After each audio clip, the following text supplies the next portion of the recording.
சேனலுக்கு உங்கள் அன்போடு வரவேற்க. இன்றைக்கி ஆடி அமாவாசை சமையல் தாங்க. மாங்காய் பச்சடி. என்னென்ன சமையல் பார்த்தீங்கன்னா, மாங்காய் பச்சடி, அதுக்கப்புறம் பாவக்காய் மொச்சை போட்ட ஒரு பாவக்காய் புளிமண்டி. இது எங்கள் மாமியாருக்கு ரொம்ப பிடிக்குங்க. அதுக்கப்புறம் எல்லா காய்கறியும் போட்டு ஒரு கதம்ப சாம்பார், முருங்கைக்காய், பூசணிக்காய், முள்ளங்கி, கேரட்டு, அவரைக்காய், மாங்காய் போட்டு ஒரு சாம்பார். அந்த பக்கம் கொதிச்சுட்டு இருக்குது. ரசம் வச்சுருக்கேன். இதில் பருப்பு ரசம் வச்சுருக்கேன். பாவக்காய் மட்டும் நல்லா எப்படி வேக வைக்கணும்னா, பாவக்காவை தனியாக வேக வச்சு எடுத்துக்கோங்க, மொச்சையை தனியாக வேக வச்சு எடுத்துக்கோங்க. அதோட கடுகு, உளுத்தம்பருப்பு, கருவேப்பிலை தாளிச்சிட்டு வெங்காயம், தக்காளி, குழம்பு மிளகாய்த்தூள், புளித்தண்ணி, அவ்வளோதாங்க. கடைசியாக கொஞ்சமாக வெல்லம் சேர்த்துக்கணும். அவ்வளோதான். ரொம்ப அருமையாக இருக்கும். இது நல்லா தண்ணி வற்றணும். நான் கொஞ்சம் கூட தண்ணி ஊற்றிட்டேன், அதனால் இது வற்றட்டும் பார்க்கலாம். அப்புறம் அதோடு அரிசி பாயாசம் செய்ய போகிறேங்க. இப்போ பார்த்தீங்கன்னா பாவக்காய் புளிமண்டி ரெடி ஆகிடுது. ரொம்ப ஈஸியாக ஒரு முறை நீங்கள் செஞ்சு பாருங்கள். கசப்பே இருக்காதுங்க. எங்கள் மாமியாருக்கும் சரி, எங்கள் அம்மாவுக்கும் சரி ரொம்ப பிடிக்கும். இதில் அரை ஸ்பூன் வெல்லம்,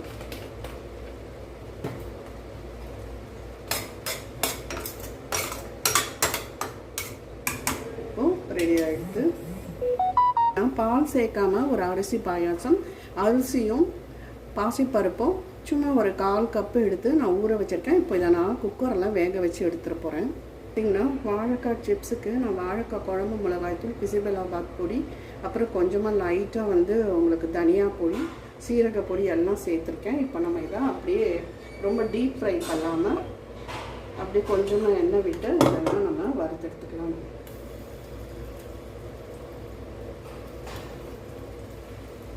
நான் பூஜியாக உங்களுக்கு பருப்பெல்லாம் வேக வச்சு எடுத்துட்டேன். மாங்காய் பச்சடியும் வேக வச்சுட்டேன், தாளிச்சிட்டேன். அதோட ரசமும் வச்சுட்டேன்.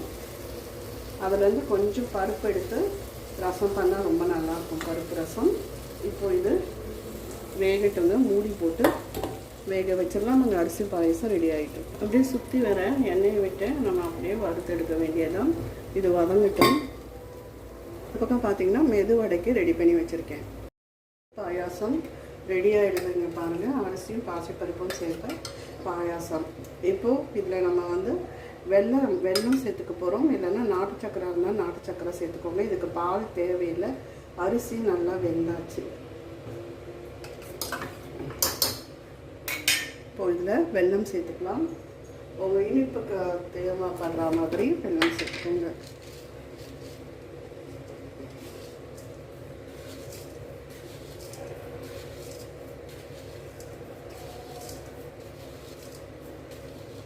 எட்டு ஸ்பூன் வெல்லம் சேர்க்குறேன்.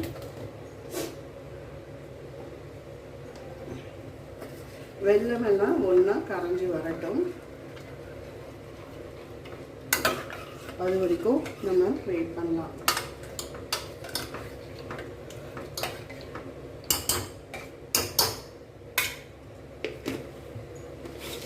கொதிக்கட்டுங்க, பார்க்கலாம். இது கொதிச்சிட்டு இருக்கும்போதே கொஞ்சம் ஏலக்காய் பொடி நுணுக்கி வச்சதை தான் சேர்க்குறேன்.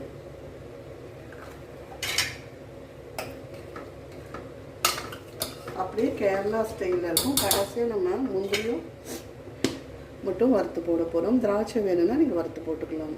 நல்லா உங்களுக்கு கொதி வந்தாச்சு. நெய்யில் முந்திரி பருப்பு வறுத்து போட்டுக்கலாம்.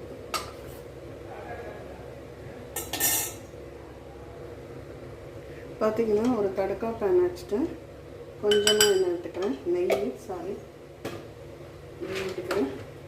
அதோட கொஞ்சம் முந்திரி பருப்பை சேர்த்துக்கிறேன்.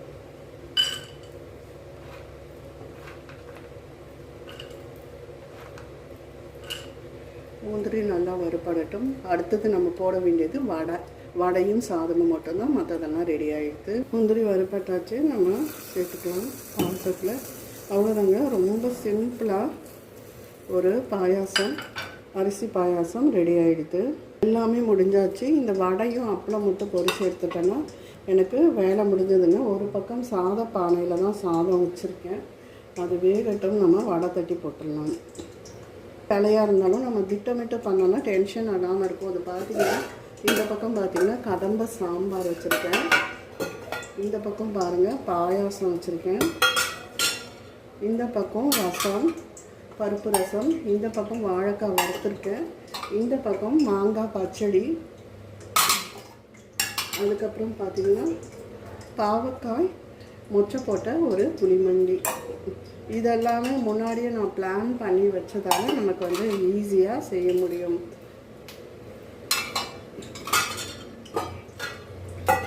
எப்போ சண்டே ஆனாலும் பெண்களுக்கு வந்து வேலை இருக்க தான் செய்யும். வடை மாவு நான் நேற்றே அரைச்சி ஃப்ரிட்ஜில் வச்சுட்டேங்க, அதனால தான் நமக்கு இன்றைக்கி ஈஸியாக போட முடியும். தாளிதை வந்து மாங்காய் தாளிக்கும் போது ரசத்துக்கும் மாங்காய்க்கும் சேர்த்தே தாளிச்சிட்டேங்க. குளிக்கிறதுக்கு முன்னாடி எல்லா காய்கறியும் வெட்டி தண்ணியில் போட்டு வச்சுட்டேங்க. அப்புறம் குளிச்சுட்டு வந்து அதுக்கப்புறம் சாமி கும்பிட்டுட்டு அதுக்கப்புறமேல உங்களுக்கு காய்கறியெல்லாம் நல்லா அலம்பி எடுத்து வேக வச்சேன். அப்போ வந்து நேரமும் உங்களுக்கு மிச்சமாகும். குக்கரில் வந்து பருப்பை போட்டுட்டு நான் பூஜை பார்த்துட்டு இருந்தேன். பருப்பு வெந்தோன்னா மாங்காய் பச்சடி மொச்சை இப்படி மாறி மாறி வேக வச்சுக்கிட்டு ஒரு சைடில் பூஜையும் பார்த்துட்டு நான் இந்த மாதிரி வேலையை முடித்தேன். வடை அங்கே போட்டாச்சு. இன்னும் ஒரு டிப்ஸு, நீங்கள் வடை போட்டு முடிச்சோன்னா அதுலேயே நீங்கள் வந்து அப்பளத்தையும் பொரிச்சிக்கலாங்க. எங்கள் மாமியாருக்கு மெதுவடை, கேசரி, பாயசம்லாம் ரொம்ப பிடிக்கும். அதில் முக்கால்வாசி கேசரி ரொம்ப பிடிக்கும். என்கிட்ட யூஸ் பண்ண ரவை இருந்ததால் என்னால் பண்ண முடியல, அதனால் அரிசி வச்சு ஒரு பாயசம் பண்ணிட்டேன்.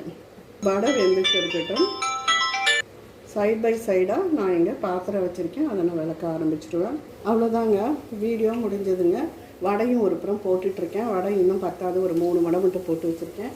ஒரு பக்கம் சாதம் வேகுது, இன்னும் அப்பளம் வந்து பொரிக்கணும். அவ்வளோதாங்க. இந்த வீடியோ பிடிச்சிருந்தா லைக் பண்ணுங்கள், ஷேர் பண்ணுங்கள், சப்ஸ்கிரைப் பண்ணுங்கள், கமெண்ட் பண்ணுங்கள். நன்றி, வணக்கம்.